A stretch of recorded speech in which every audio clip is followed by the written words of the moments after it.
जाय सानजाजों बारायनांगौ सनितपुर बिश्वनाथ नाथाय बे जायाखै। ओरै दरं डिस्ट्रिक्टनिफ्राय उदालगुरियाव आरो नलबारिनिफ्राय बाक्सायाव सोनायखौसो जों नुनो मोन्दों। गोदान भिडिअनि गेजेरजों नोंथांमोनखौ फिन खेबसे बरायग्रोनानै लानाय जाबाय। मानि सायाव सावरायगोन नोंथांमोना मिन्थिखाबायानो जानांगौ थाम्बनेल आरो टाइटेलखौ नायनानै। दिनैनि भिडिअआ एसे इन्टारेस्टिं जागोन आरो दुखुनांथावबो जागोन होननानै आं सानो, जाहाथे नोंथांमोना गोसो होनानै नायलाङोब्ला बुजिगोन।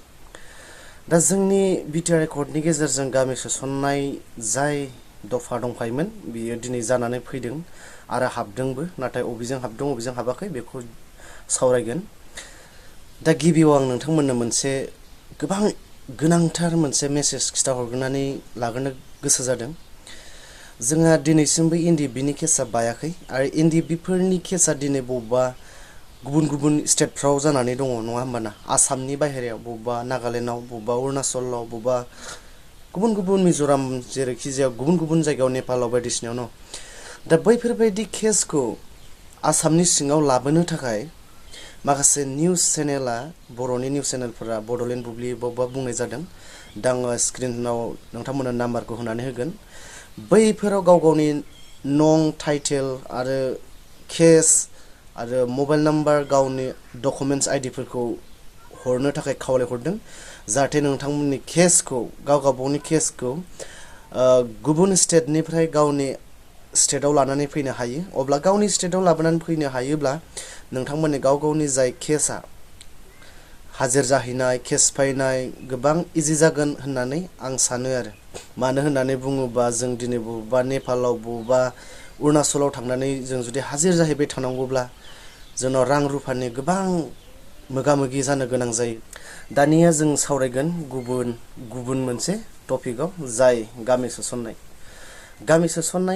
गामि सोसननाय हाबाफारिया बिटिआर रेकर्डनि दफायाव दङमोन, जेरावहाय 50% बर' सुबुं एबा ट्राइबेल थानाय गामिफोरा बारा थानाय 50%नि बारा थानाय बर' एबा ट्राइबेल थानाय गामिया बिटिआरआव हाबसनगोन होननाय लिरनाय बायदि जोंहा जानानै फैदों।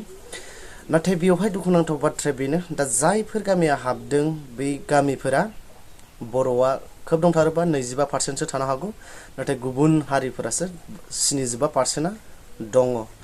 आरो जोंनि बिटिआर एकर्डनि गेजेरजों जोंनि गेदेमाफोरा गोबाङानो बुंबाय थादोंमोन बाउन्डारि एक्सटेनसन, जाय सानजाजों बारायनांगौ सनितपुर बिश्वनाथ, नाथाय बे जायाखै।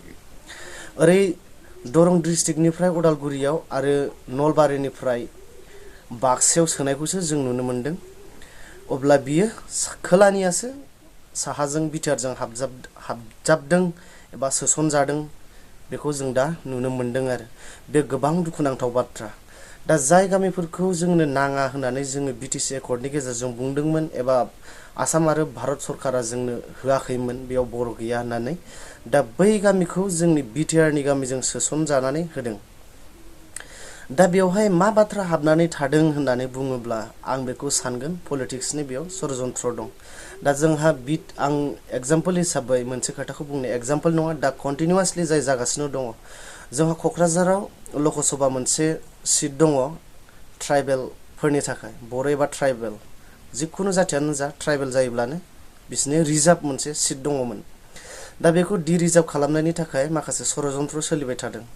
दा बेखौ बर'फोरा भारत उदांस्रिनि समनिफ्रायनो, रुपनाथ ब्रह्ममोननि समनिफ्रायनो जायफोर दिनै गेलेबोबाय थानानै देरहाबोदों, दिनैनि दिनाव नबहरनिया दङ, दा बैखौ रिजार्भ खालामनो नागिरबाय थादों। थिग बिब्दिनो मोनसे फैबावदों जोंहा उदालगुरियावबो मोनसे लकसभानि सिट जानांगौ। आंनि बायदिब्ला आं बेखौसो सानगोन, जोंनि बर'नि मेजरिटिखौ सिफायनो थाखाय, बेखौ रिजार्भ खालामनो थाखायसो बै गामिफोरखौ सोसनदों होननानै आं सानगोन आरो। जुदि जाथाया नंगौब्ला, बिदिनो आंनि साननाय बायदि जायोब्ला जोंहा बेयाव बहुद बर'फोरा खैफोद एबा दुखुनांथाव जागोन होननानै आं सानो।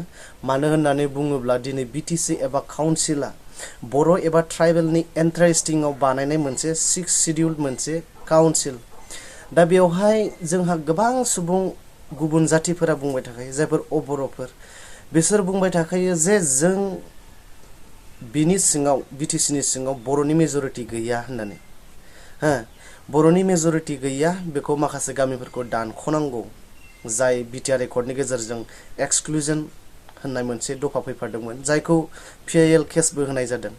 दा नैबे केसा दा जोंनि गेजेराव मेजरिटिखौ जोङो जोंनि लाबोफिननो थाखाय जोङो माबा मोनसे खामानिसो मावनांगोन, एभेक्सन बा माबा मोनसे, नङा होमबा?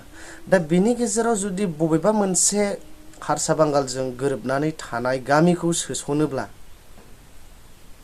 बेयाव जोंनि मेजरिटियानो खम जाखाबाय, माइनरिटि जानानै फैखाबाय आरो गुबुन हाबोबा गुबुननि मेजरिटियासो बारा जागोन। अब्ला जोंनि 6 सिडिउलनि जाय पावार फांसन मोननाय बियो सिफाय जागोन होननानै आं सानो।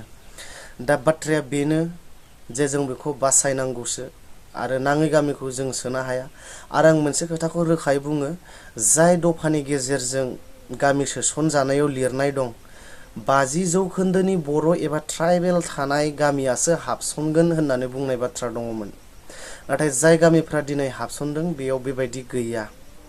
अब्ला आं बेखौनो सानो बे जाय गामि सोसननाय जाथाय दा हाबदों, दरंनिफ्राय उदालगुरियाव, नलबारिनिफ्राय बाक्सायाव जाय हाबदों बियो बिटिआर एकर्डनि इमप्लिमेन्टजों दफाजों बियो बेखौ इनटेक खालामनानै सनमान होनानै बे गामिखौ सोसनदों होननानै आं साना। मानो होननानै बुङोबा बिटिआर एकर्डनि जाय बुंनाय राव बेबायदि गुबुन हारि थानाय 50% गुबुन हारि जाथि थानाय गामिया हाबनांगौ होननाय बिटिआरनि एमअएसआव गैया। नाथाय दिनै बेखौ हाबदों होननानै जोङो मोनदों। बर'नि निउसाव मोनाखै जानो हागौ नोंथांमोना, नाथाय बे बाथ्राया प्राग निउस, एसामिसनि, आसामनि प्राग निउस आरो फार्स्ट निउस आसाम, टाइम 8 नै बेफोरबायदियावहाय बे निउसखौ नागारनाय जादों। बेनिफ्राय आङो खोनासंनानै नोंथांमोननो आङो दा बे बाथ्राखौ फोसावनानै होनाय जादों आरो।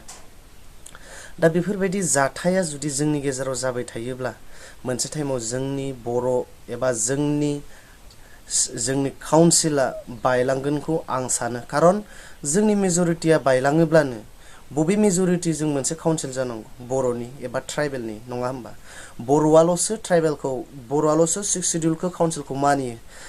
बिनिनो गेजेराव सोरबा राभाफ्राबो सोरबा गुबुन ट्राइबेलफ्राबो मानिबावा, थाफानो गोसो जाबावासो। अब्ला बिनि गेजेराव जुदि गुबुन जाय अबिसिफोरखौ सोयोब्ला मा जागोन?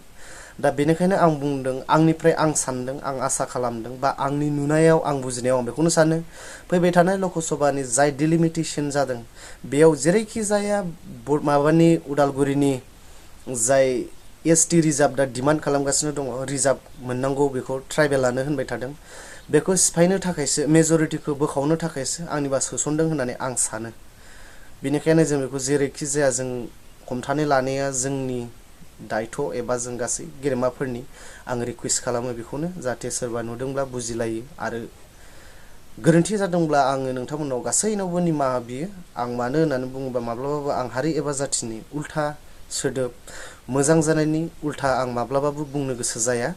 बिदिब्ला आं दिनैनि भिडिअखौ एसेयावनो फोजोबनो सानबाय। गोजोन्थों। जय बर' हारिनि जुगल' जाथों।